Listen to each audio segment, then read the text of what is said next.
Hai semua, apa kabarnya? Saya akan lanjut menceritakan kisah Aura sang Casanova, bab 139, Rasa Kantuk Kiara. 1 bulan berlalu. Nampak pagi ini Kiara sudah bangun pagi-pagi dan sudah rapi berada di meja makan. Dan karena perutnya merasa sangat lapar, gadis itu pun tidak menunggu papanya untuk sarapan bersama. "Kiara, tumben kamu sarapan duluan?" tanya Tuan Kiyoshi kepada putrinya yang nampak sedang melahap makanan sampai mulutnya penuh. "Maaf, Pak. Kiara lapar sekali, jadi duluan sarapannya," ucap Kiara. Iya, tidak apa-apa. Makanlah yang banyak," sahut Tuan Kiyoshi. Pria parubaya itu pun kemudian duduk di kursinya lalu mengambil sandwich untuk dimakan. Hal itu tentunya berbeda dengan Kiara yang malah memilih mengambil pasta yang dicampur dengan salad buah untuk menemani sarapannya. Selesai sarapan, Tuan Kiyoshi mengatakan akan kembali ke atas karena ada dokumennya yang masih tertinggal di ruang kerja. Kiara pun mengiyakan sembari menunggu dedinya di meja makan. Namun ketika Tuan Kiyoshi turun, pria parubaya itu malah melihat Kiara nampak meletakkan kepalanya di atas meja dengan mata terpejam. Kiara, bangun nak. Kenapa tidur di sini?" ucap Tuan Kiyoshi membangunkan putri tercintanya. "Papa, wah, Kiara ngantuk sekali, Pak. Sampai nggak sadar tertidur di sini. Papa sudah mau berangkat?" tanya Kiara sembari menguap dan menutup mulutnya pakai tangan. "Iya, Papa berangkat. Kamu jangan tidur pagi-pagi begitu, nak. Itu tidak bagus untuk kesehatanmu. Tunggu hingga matahari meninggi baru kamu boleh tidur," ucap Tuan Kiyoshi kepada putrinya.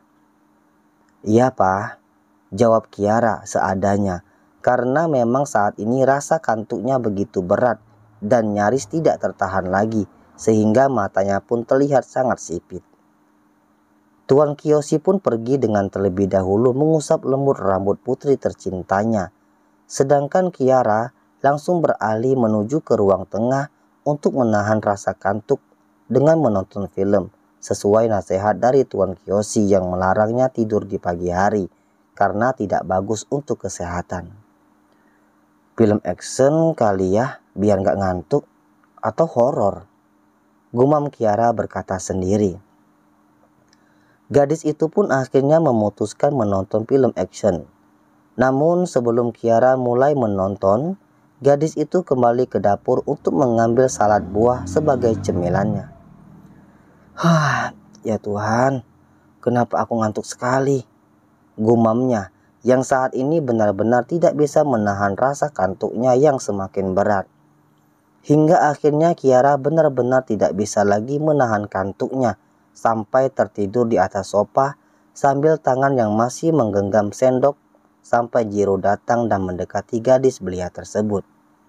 Baby, sapa Jiro dengan mengelus lembut bagian pipi Kiara sampai berkali-kali karena Kiara begitu nyenyak. "Jiro, kau sudah datang," ucap Kiara saat sudah terbangun. "Ya, kenapa kamu tidur di sini? Kamu begadang atau tidak bisa tidur semalam?" tanya Jiro berusaha menggali alasan Kiara yang terlihat sedikit pucat karena baru bangun tidur. "Tidak, aku tidak begadang dan juga tidurku malam tadi seperti biasa. Tapi tidak tahu, pagi ini aku terasa begitu ngantuk." Jawab Kiara. Dan lagi-lagi nampak menguap karena memang masih merasakan berat untuk membuka mata. "Kamu tidak sakit kan?" tanya Jiro lagi.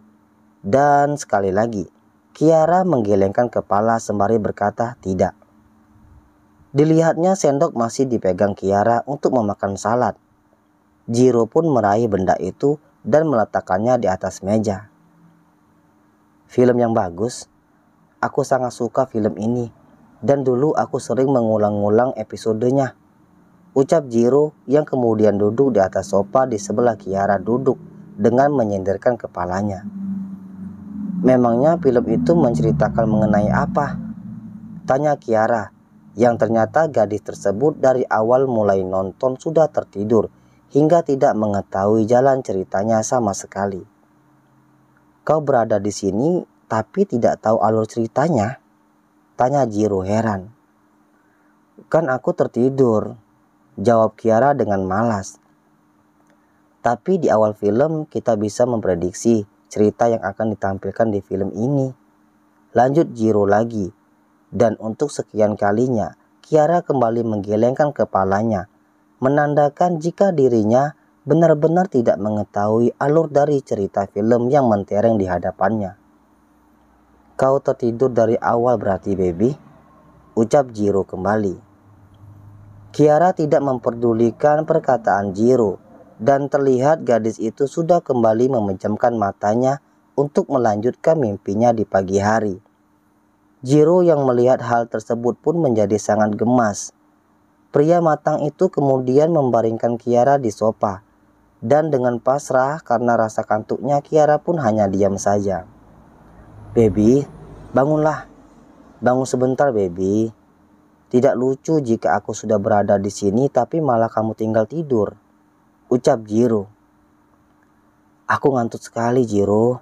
Jangan ganggu aku," ucap Kiara dengan sangat lirih. Tiba-tiba muncul ide kotor di otak Jiro untuk membantu Kiara agar bisa melawan rasa kantuknya. "Kau mau menemaniku nonton film itu?" tanya Jiro. "Tidak, aku tidak tahan lagi untuk tidur," jawab Kiara. "Biar aku bantu kamu agar tidak ngantuk lagi," sahut Jiro. Pria itu pun langsung mengusel-ngusel di badan Kiara, hingga membuat gadis itu membuka matanya, dan rasa kantuknya hilang seketika saat sebelumnya Jiro sudah memastikan jika semua orang mansion keluar dari tempat itu, dan tidak ada satu orang pun di dalam mansion kecuali mereka berdua. Rasa kantuk Kiara akhirnya pun berubah menjadi rasa gerah dengan keringat yang entah sejak kapan sudah mengalir melalui celah pori-pori kulitnya sampai beberapa saat membuat matanya begitu terang, bahkan malah semakin melebar yang diiringi dengan suara berisik.